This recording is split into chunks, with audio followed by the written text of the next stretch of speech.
नाशिकचं ध्वजवंदन न मिळाल्यानं भुजबळ नाराज झाले। गोंदिया जिल्ह्यामध्ये ध्वजारोहण करण्यास भुजबळांचा नकार आहे।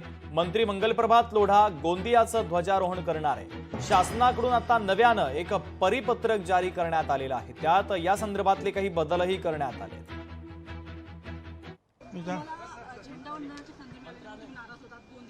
तुला कोणी मी काही नाराज वगैरे काही नव्हतो। काय तुम्ही उगीच काहीतरी चुकीची काहीतरी स्टोरी लावू नका। पुन्हा सांगतो मी नाराज वगैरे काही नव्हतो। मी सांगितलं मला गोंदियाला जाणं शक्य नाही, त्यामुळे त्यांनी माननीय लोढा यांना गोंदियाला ते पाठवतायत। संपला विषय। झेंडा वंदनाकरता केलेली व्यवस्था असतं।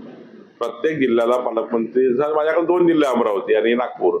अमरावतीला कोणाला तरी मंत्री मोजायला पाठवावं लागेल, मला नागपूर करावं लागेल। ज्यांच्याकडे 2 जिल्हे आहेत, ज्यांच्याकडे समजा आता रायगड आणि नाशिकला पालकमंत्री पदाचा तिढा आहे, तर हा सुटण्यापर्यंत पर्यायी व्यवस्था आपण झेंडा वंदनाची करतो।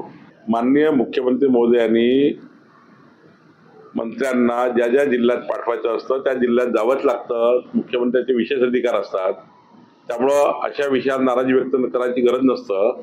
माननीय भुजबळ साहेबांनी त्यांना काही मुख्यमंत्र्यांशी बोलतील जे बोलत असते, पण जेव्हा आपण राज्य म्हणून काम करतो तर मी सिंधुदुर्गमध्ये जावंच लागेल।